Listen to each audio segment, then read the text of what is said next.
আসসালামু আলাইকুম, আমি Sohanur from Bangladesh ICT academy Adobe after effects full beginner কোর্সে সবাইকে স্বাগতম। এই ভিডিওতে আমরা মাস্কটাকে ব্যবহার করে কীভাবে শেপ ক্রিয়েট করতে পারি এই সম্পর্কে আলোচনা করব। এর আগে বলে রাখি, আপনি যদি আমাদের চ্যানেলে নতুন হয়ে থাকেন তাহলে আমাদের চ্যানেলটাকে সাবস্ক্রাইব করুন, কেননা আমরা প্রতিদিন দিন 10টার সময় Adobe Premiere Pro video upload দিতেছি এবং রাত 10টার সময় আমরা অ্যাডোবে আফটার এফেক্টসের ভিডিও আপলোড দিতেছি। যেন তুমি একটা ভিডিও মিস না করো, সেজন্য অবশ্যই চ্যানেলটাকে সাবস্ক্রাইব করো।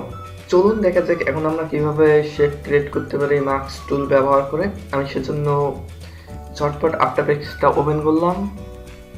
এরপর আমাদের একটা মাস্ক ক্রিয়েট করার জন্য আমি এখানে একটা কি নিতে পারি, সলিড নিতে পারি অথবা পিকচার ভিডিও নিতে পারি, আমাদের যা খুশি তাই নিতে পারি। আমি একটা প্রথমে এই ভিডিওতে আমি সলিড নিয়ে দেখাইতেছি, আমি পরের ভিডিওতে আমাদের একটা ভিডিও নিয়ে তোমাদেরকে দেখাবো আমরা কীভাবে মাস্কটাকে ব্যবহার করতে পারি, ডাবল সিন ক্রিয়েট করতে পারি।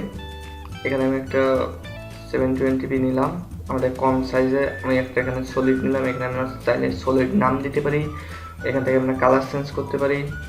ওকে করলাম, তাহলে আমাদের এখানে একটা সলিড ক্রিয়েট হয়ে গেছে। এখন আমি এর মধ্যে একটা আমাদের মাস্ক ক্রিয়েট করবো, আমাদের কি টুল ব্যবহার করে, আমাদের শেপ টুল ব্যবহার করে। আমি অবশ্যই এখানে আমাদের মাস্ক ক্রিয়েট করতে হলে এখানে আমাদের শেপটাকে, এই লেয়ারটাকে, সলিড লেয়ারটাকে সিলেক্ট করতে হবে।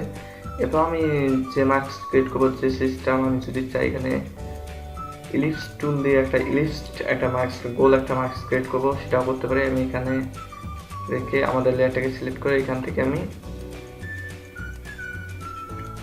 ড্র্যাগ করে ইলিপস ক্রিয়েট করি, তাহলে আমরা একটা মাস্ক হয়ে যাবে। এখন আমি এটা সিলেকশন টুল দিয়ে এর আমি পয়েন্টগুলো এডিট করতে পারি।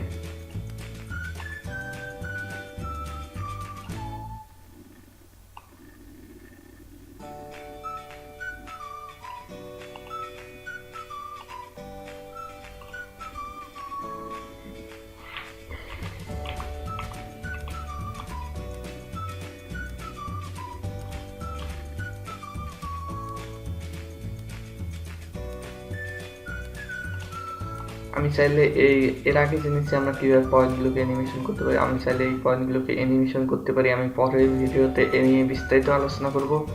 এখানে আমি চাইলে দুইটাকে সিলেক্ট করে একবার দুইটা পয়েন্টে আমি নড়াচড়া করতে পারি, অথবা আমি যদি শিফট কি প্রেস করি তাহলে আমরা সমানভাবে এই দুইটাকে কম বেশি করতে পারি।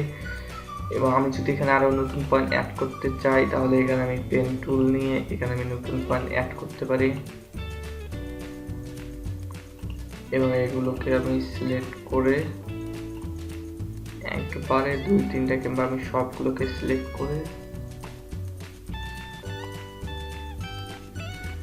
এর পজিশন চেঞ্জ করতে পারি।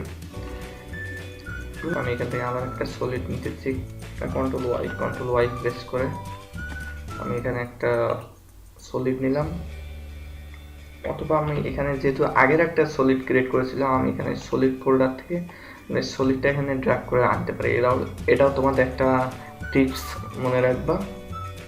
আমি এখানে যদি এখানে একটা রেক্ট্যাঙ্গেল ক্রিয়েট করতে পারি, আবার সিলেক্ট অবস্থায় এখানে একটা রেক্ট্যাঙ্গেল, এখানে একটা, আমরা সব এক একটা করে মার্কস ক্রিয়েট হয়েছে। আমরা এখানে দেখতে পাচ্ছি 1 2 3 4, এখান থেকে আমরা এই কালারগুলো চেঞ্জ করতে পারি। এটা নিয়ে আমরা পরবর্তী একটা বিস্তারিত আলোচনা করব।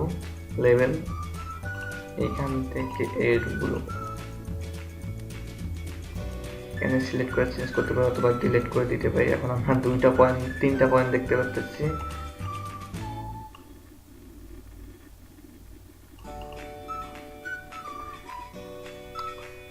এবং আমি চাইলে এটাকে আমি ডিলিট করে দিচ্ছি, কন্ট্রোল ওয়াই।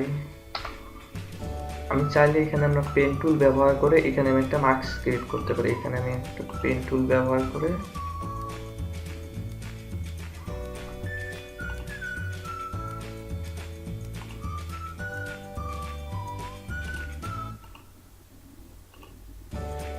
আমি এখানে একটা পেন টুল ব্যবহার করে মাস্ক ক্রিয়েট করতে পারি। এইভাবে আমি যেহেতু পেন টুল দিয়ে মাস্ক ক্রিয়েট করতে চাই, তাহলে আমি এখানে অনেক ধরনের আমাদের ইচ্ছা মতো আমরা মাস্ক ক্রিয়েট করতে পারি।